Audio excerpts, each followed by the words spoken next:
Hello, good morning दोस्तों। कैसे हैं आप लोग? आशा करती हूँ ठीक होंगे, है ना। खुद पर विश्वास करना सबसे बड़ा साहस, और ये करते रहे। ठीक है, सकारात्मक सोचे और सकारात्मक रहे, क्योंकि सकारात्मकता ही वो ऊर्जा है जो हमें हमारे बुरे वक्त पे लड़ने के लिए हमें ऊर्जा देती है ना। तो ये ऊर्जा बनाए रखें और पढ़ते रहें।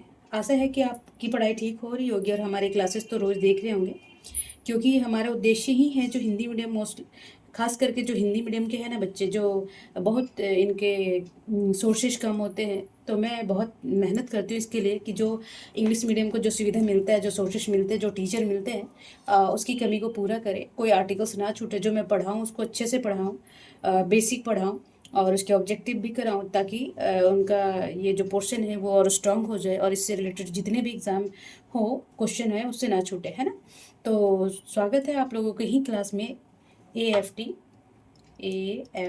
टी एडू बूस्ट में, है ना।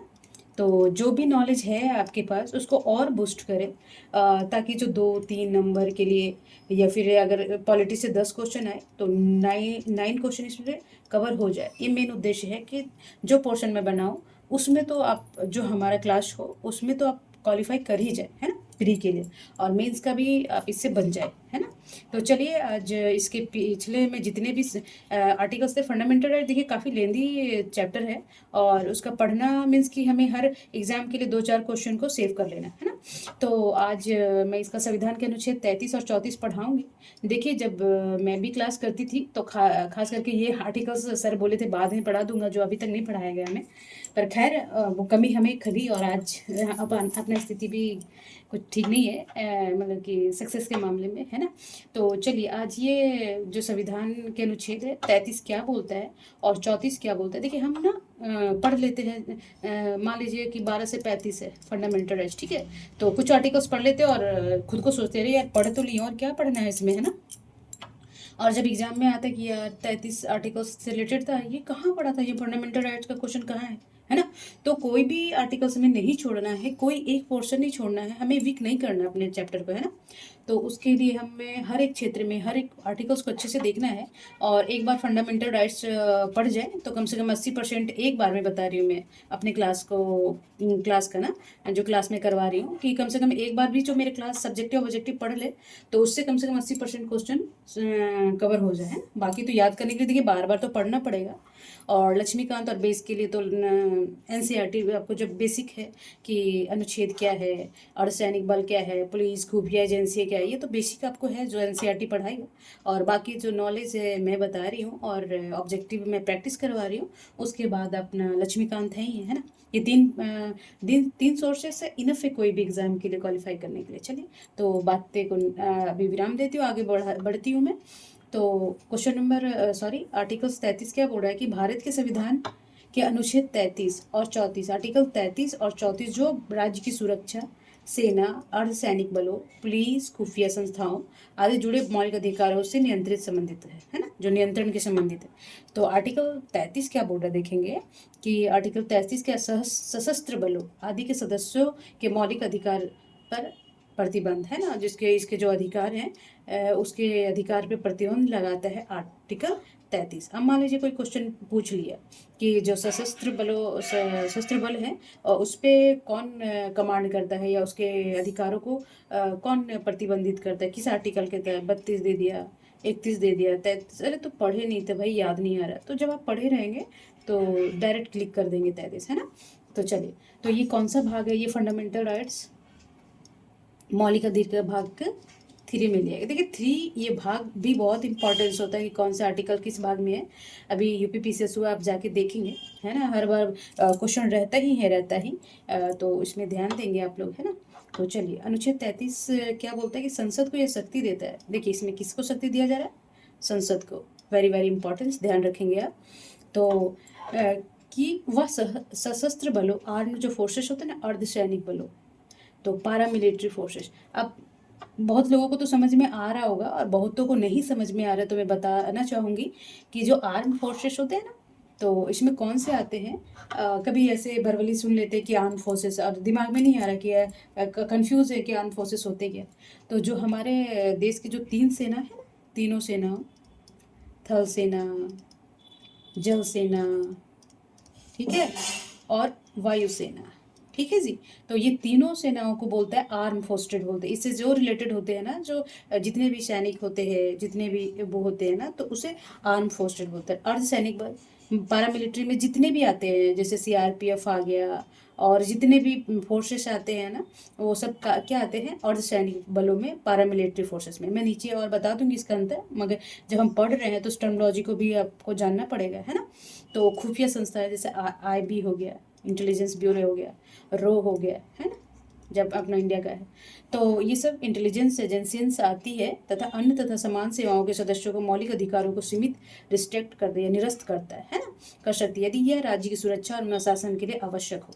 देखिए इसको शक्तियाँ दिया गया है, बट अगर आवश्यक पड़े, ये आर्टिकल 33 के तहत के अगर उनके शक्तियों को, अगर वो देश की सुरक्षा और अनुशासन के लिए कम पड़ रहा है या उसमें कुछ हानि पहुंचा रहा है, तो संसद क्या करेगी, इसके जो ये सब है तो उसमें ये वो करेगी, मतलब क्या बोलते हैं उसमें प्रतिबंध लगाएगी कि नहीं, अभी अभी इसके लिए सीमित किया जा रहा है, क्योंकि ये हमारे देश के सुरक्षा और अनुशासन के लिए अति आवश्यक है। ओके जी, ठीक है। अभी अब इसका उद्देश्य क्या, जो अनुच्छेद 33 लाने का आखिर कोई उद्देश्य होगा ना जी, कि आखिर क्यों ये लाया गया आर्टिकल 33, क्या इंपॉर्टेंस है। तो देखिए पहला इंपॉर्टेंस क्या है कि देश की सुरक्षा बनाए रखना, बलों में अनुशासन, डिसिप्लिन बनाए रखना। देखिए हर चीज़, डिसिप्लिन तो हर चीज़ मांगता है, एजुकेशन मांगता है, घर में देखिए अगर आदमी में, एक मानव में डिसिप्लिन है और कर्तव्य परम, मतलब कर्तव्यनिष्ठ है, तो कोई भी काम खराब या फिर गलत नहीं हो सकता, है ना। तो वही बोलते हैं कि देश की सुरक्षा बनाए रखना और बलों में अनुशासन को बनाए रखने के लिए आर्टिकल 33 लाया गया। ठीक है। दूसरा इम्पॉर्टेंस महत्व देखेंगे कि यदि सैनिकों को आम नागरिकों की तरह सभी मौलिक अधिकार मिले रहेंगे तो सेना का अनुशासन प्रभावित हो सकता है।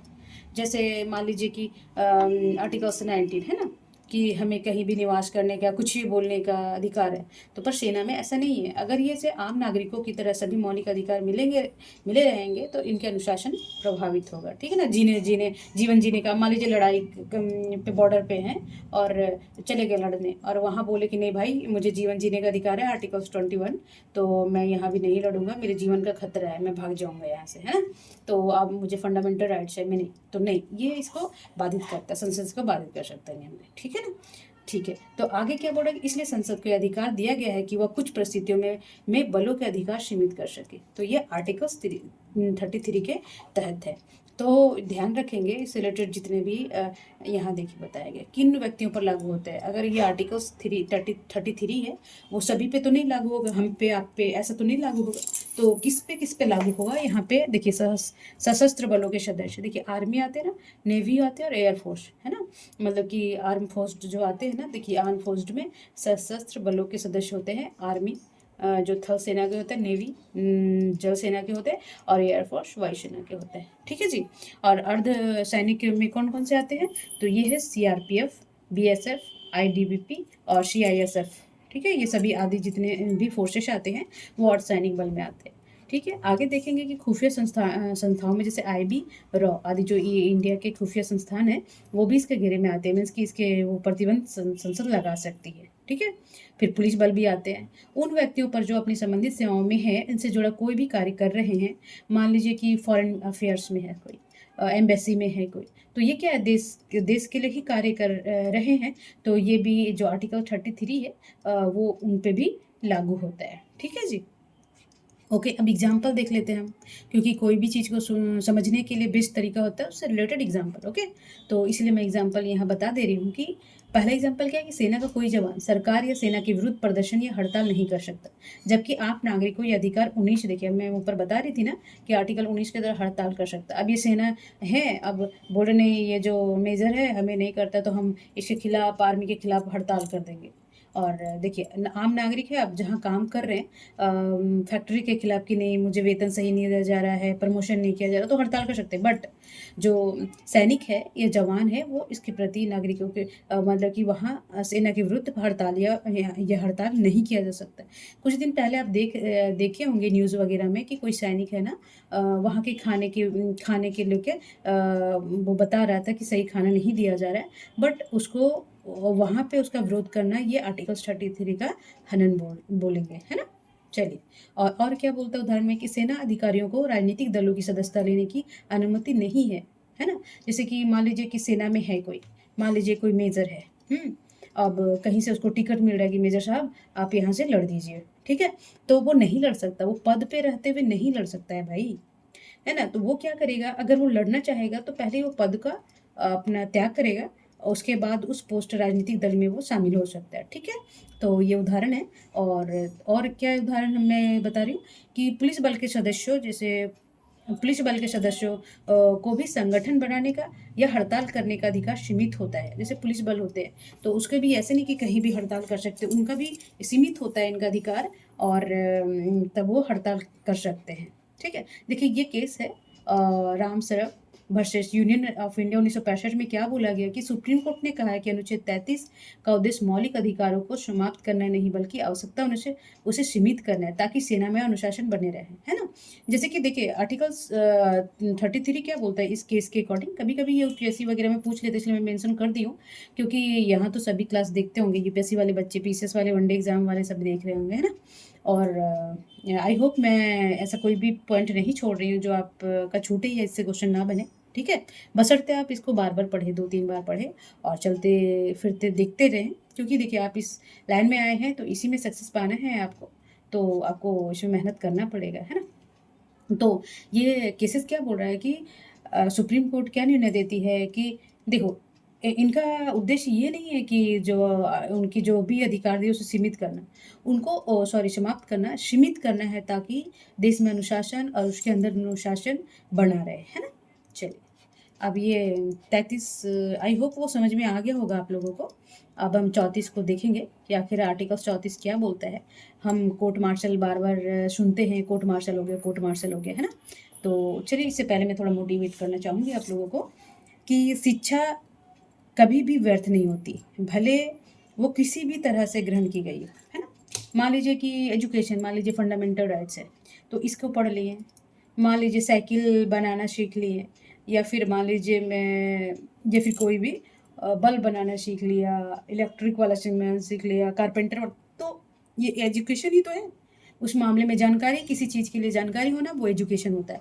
तो एजुकेशन कभी व्यर्थ नहीं जाता, चाहे वो किसी भी लाइन में अर्न किया गया हो। इसी वजह से आप तो सक्सेस के लिए पढ़ते ही हैं, और कोई भी किधर भी नॉलेज मिल रहा हो उसे अर्न करें, ग्रहण करें। ये नहीं कि ये नहीं एटीट्यूड होना चाहिए कि अरे मैं तो जानता हूँ, मैं इनफ हूँ, मेरे से ज़्यादा कोई नहीं जानता है ना? खैर, तो चलिए आर्टिकल्स 34 क्या बोल रहा है कि ये भी भाग थ्री में है, पूछ लेता है, इसलिए मैं मेंशन बार बार कर दे रही हूँ ताकि आपके दिमाग में रहे।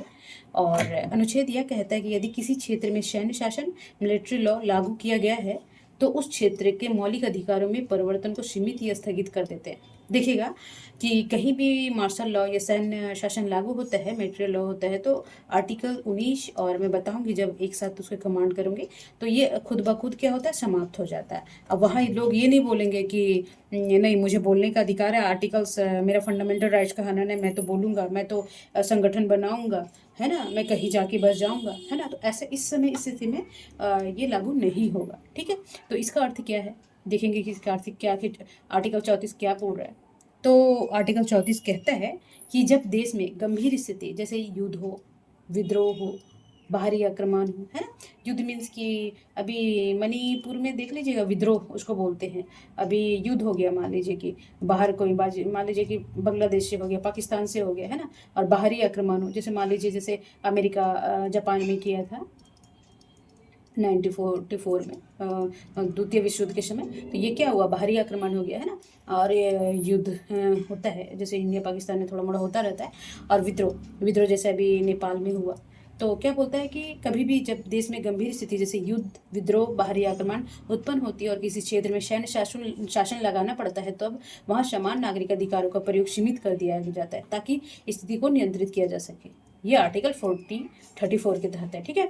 जैसे अभी मणिपुर में आप देखेंगे ना, मैतई और मैं पढ़ाई हूँ इसके बारे में, आप देख लेंगे कि मणिपुर में इशू आखिर क्या चल रहा है, वहाँ पे जो इतने विद्रोह हो रहे हैं, जाति विद्रोह है वहाँ पे, देख लेंगे जो आरक्षण से संबंधित है। आप पिछले क्लास मेरा जाके देख लेंगे मणिपुर वाला में ना। तो ठीक है, तो चलिए आगे बढ़ते हैं। अब आगे देखते हैं कि अनुच्छेद 34 संसद को क्या अधिकार देता है। ये तो रहा फोर्स को कि वो क्या क्या उसको अधिकार दिया जाएगा। अब ये संसद को क्या अधिकार देता है कि संसद ऐसे समय में कानून बना सकती है जिसमें यह निर्धारित हो सके कि सैन्य शासन के दौरान क्या वैध माने जाएंगे, है ना। अब मान लीजिए कि जो कानून ऑलरेडी आर्टिकल 34 के तहत बना पड़ा है, सैन्य के तहत बना पड़ा है, तो अब ये आर्टिकल संसद को ये अधिकार देता है। मान लीजिए कि किसी और चीज़ का वहाँ आवश्यकता है, उस स्थिति ऐसा हो कि नया चीज़ उसमें ऐड करना पड़े, क्योंकि नया दौर है और नई स्थितियाँ हैं, तो नए नए विद्रोह तरीके भी होंगे। तो वो अब संसद क्या करेगी, आर्टिकल 34 के तहत क्या करेगी ना, कि वो नए कानून बनाएगी जो उस स्थिति को उस स्थिति को कंट्रोल कर सके, उसे प्रति मतलब किसी शांति व्यवस्था बनाए रखने के लिए संसदीय आर्टिकल 34 संसद को ये अधिकार देता है कि उस स्थिति में उसे वैध जो रहेगा, जो सही रहेगा स्थिति को बनाए रखने के लिए, वो कानून बना सकती है। ये संसद का अधिकार है, ध्यान रखेंगे। ये सब जो वर्ड है ना बहुत इंपॉर्टेंस है, तो ये सब ध्यान रखेंगे। और आगे क्या बोला कि सैन्य अधिकारियों या प्रशासन के विरुद्ध की गई कार्रवाइयों पर मुआवजा और प्रतिरक्षा दी जा सकती है। मान लीजिए कि प्रशासन और सैन्य अधिकारी के विरुद्ध जो कार्रवाइयाँ की जाती है, उसका मुआवजा और प्रतिरक्षा भी दी जाए। ठीक है जी। अब हम मिलिट्री लॉ सैन्य शासन क्या है ये भी जानना पड़ेगा। हम इतना दूर से पढ़ रहे हैं कि सैन्य शासन है ना, तो मार्शल लॉ है ना, इसी में मिलिट्री लॉ का अर्थ भी बोलते हैं कि अरे मार्शल लॉ लग गया, वहाँ पे इतना कर्फ्यू है, वो मार्शल लॉ लगा हुआ है ना। तो ये हम लोग कभी देखते हैं या सुनते रहते हैं, है ना। जो पढ़ रहे हैं उनको तो जानकारी है, बट जो नहीं भी जान रहे हैं बताएंगे कि मार्शल लॉ, अगर हमें खुद नॉलेज होगा तभी तो बताएंगे। ठीक है, तो मार्शल लॉ का अर्थ है ऐसी स्थिति जब समान नागरिक प्रशासन विफल हो जाए और व्यवस्था बनाए रखने के लिए सेना को शासन की जिम्मेदारी सौंप दी जाए। तो इसका मणिपुर का एग्जाम्पल बेस्ट होगा, क्योंकि देखिए मणिपुर में क्या आता, वहाँ प्रशासन तो था, है ना। तो नागरिक प्रशासन क्या हुई थी, सिविल एडमिनिस्ट्रेशन विफल हो गया था। अगर वो संभाली होती तो सैन्य की जरूरत ही नहीं होती, है ना। तो वहाँ काफ़ी विद्रोह हो रहे थे, काफ़ी लोग मारे जा रहे थे, तो वहाँ पे क्या हो गया, मार्शल लॉ लगाना पड़ा था। ठीक है जी। ठीक है, अब कब लागू किया जाता है मार्शल लॉ? ये भी नहीं कि कहीं भी उठा के लगा दे कि चलो मार्शल लॉ लगा देते हैं, सबको कंट्रोल कर देते हैं, ऐसा नहीं है ना। तो हम मार्शल लॉ आमतौर पर जब लगाया जाता है देश के किसी हिस्से में विद्रोह, है ना, रिबेलियन नहीं होता, रिबेलियन हो गया, गृह युद्ध, सिविल वार हो गया, जैसी स्थिति हो, तो कभी कभी एग्जाम्पल में पूछ देता है कि मार्शल लॉ लगाने की स्थिति क्या होती है, मिलान में करने में, या फिर आपको चार चार ऑप्शन भी दे देते हैं, है ना। तो देश के किसी हिस्से में विद्रोह, रिबेलियन या गृह सिविल वार जैसी स्थिति हो। दूसरा क्या, बाहरी आक्रमण, एक्सटर्नल एजेरेशन, या राष्ट्रीय सुरक्षा गंभीर खतरा हो। राष्ट्रीय सुरक्षा पर क्या होता है, गंभीर खतरा हो, तभी भी मार्शल लॉ लगा दिया जाता है। ठीक है जी। और तीसरा क्या है, राज्य की कानून व्यवस्था, लॉ ऑफ ऑर्डर पूरी तरह से बिगड़ जाए, नागरिक प्रशासन असमर्थ हो जाए, जैसे मणिपुर का स्थिति है भाई। ठीक है, ओके। हाँ, अब हम देखेंगे कि मार्शल लॉ लागू होने का क्या परिणाम होता है। आखिर मार्शल लॉ जो लागू होता है उसके कुछ परिणाम तो होंगे ना। तो देखिए उस क्षेत्र में सेना का नियंत्रण हो जाता है ना, वो प्रशासन नहीं संभालते, फिर डीएम नहीं संभालता, वो वहाँ पे सैन्य शासन लागू हो जाता है ना। तो नागरिक प्रशासन जैसे कलेक्टर पुलिस की जगह सैन्य अधिकारी ले लेते हैं, है ना। तो ये कलेक्टर अब डीएम नहीं करेगा भाई, पुलिस नहीं करेंगे कि अब अभी थोड़ा देर बैठ जाए, आपसे संभालता तो हम नहीं आते, है ना। तो बोलता है कि नागरिक प्रशासन जैसे कलेक्टर पुलिस की जगह सैन्य अधिकारी शासन करते हैं। ठीक है, चलिए। और नागरिकों के मौलिक अधिकार जैसे कि भाषण की स्वतंत्रता आर्टिकल 19, सभा करने की आर्टिकल 19, आंदोलन करने की आर्टिकल 19, संपत्ति का अधिकार 300 ये अस्थायी रूप से सीमित या स्थगित कर देते हैं, है ना। कुछ कुछ मान लीजिए कि बोलने का अधिकार, सभा करने का अधिकार, ये सब स्थगित कर दिया जाता है। संपत्ति का अधिकार भी स्थगित कर दिया जाता है। ठीक है, सेना को अतिरिक्त शक्तियाँ मिल जाती है, जैसे तलाशी लेना। जैसे अभी सेना क्या है, किसी घर में तो जाके नहीं तलाशी लेती है ना। तो जब मार्शल लॉ लागू होता है, ठीक है, जो मार्शल लॉ लागू होता है आर्टिकल 34 के तहत, तो सेना का अतिरिक्त शक्तियाँ मिल जाती है। वो क्या क्या होती है तो देखेंगे कि वो कहीं भी जाके तलाशी, उनको लगेगा कि नहीं ये यहाँ पे कुछ इसके वजह से विद्रोह फैल सकता है, या फिर ये हानिकारक है, मतलब कि इस क्षेत्र के लिए, तो कहीं संदिग्ध लोग मिले जिसे उनको उसमें शक हो गया कि नहीं यहाँ पे कुछ लोग घुसे हुए हैं किसी घर में, तो वो तलाशी ले सकते हैं, उसकी गिरफ्तारी भी कर सकते हैं। कर्फ्यू लगाना, धारा 144 लगाना कि भाई दो चार लोग यहाँ मिलेंगे और फिर पंगा करेंगे, इसलिए 144 धारा, दो से अधिक लोग कहीं एक जगह इकट्ठा नहीं हो जाएंगे, है ना। तो कर्फ्यू लगाना, सार्वजनिक सभा का रोक लगाना। अब ऐसा नहीं कि ये मार्शल लॉ लगा हुआ है, कोई जुलूस निकाल दिया बजरंग दल का या फिर मुस्लिमों का जो होता है ताजिया का या फिर क्रिश्चियनिटी का, तो ऐसा कुछ नहीं है, या सिखों का। तो ऐसा नहीं कि ये अभी की मार्शल लॉ लगा हुआ है, आप नहीं कर सकते। आपको सरदा है तो अपने अपने घर पर बैठ के करें, ठीक है। ये स्थिति में लागू होता है, ठीक है जी। और लास्ट है कि शांति व्यवस्था बनाए रखने के लिए बल का प्रयोग किया जाता है, ठीक है ना। तो बल का प्रयोग इन द सेंस कि मान लीजिए कहीं लोग आ जा रहे हैं या फिर उन्हें रोकने के लिए थोड़ा लाठी चार्ज करना हो, आंसू गैस छिड़कना हो, तो ये सब काम किया जाता है। तो आई होप ये क्लास आप लोग को समझ में आया होगा।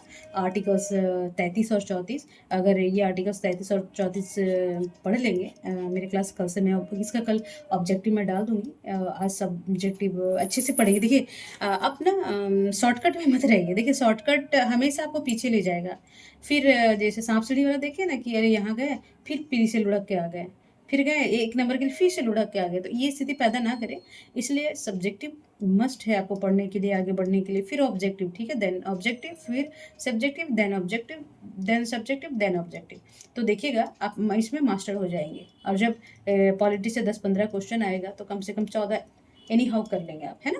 तो मैं इसलिए आप मेहनत करती हूँ। देखिए पढ़ाने वाले को और भी मेहनत करना पड़ता है, लगता है लोगों को कि नहीं, बट इसमें भी बहुत मेहनत है। हम अपने अपने क्षेत्र में सक्सेस के लिए और आप लोग अपने क्षेत्र में सक्सेस के लिए, मेहनत सबके लिए ज़रूरी है ना। तो चलिए पढ़िए और बाकी ऑब्जेक्टिव ज़रूर लगाइए जो मेरे में किया हुआ है। आप भले ये स्पीड से ना देखिए, अब थोड़ा जिस स्पीड में आपको समझ में आ जाए वो स्पीड में आप देखें और अच्छे से पढ़ें, ध्यान रखें और जिस लाइन के लिए आप मेहनत कर रहे हैं उसमें सक्सेस पाएँ। तब तक अपना अपने फैमिली का ध्यान रखें, क्योंकि हमारा लाइफ ही हमारे फैमिली के इर्द गिर्द घूमता है और हमारा कार्य उसी के लिए करते हैं। सकारात्मक सोचें और सकारात्मक रहें, खुद पर विश्वास करें, ये सबसे बड़ा साहस है और ये साहस करते रहें। स्वस्थ रहें, मस्त रहें, तब तक अपना और अपने फैमिली का ध्यान रखें, पढ़ते रहें और थोड़ा भी मौज मस्ती करते रहें, साथ साथ में पढ़ते रहें। नमस्कार।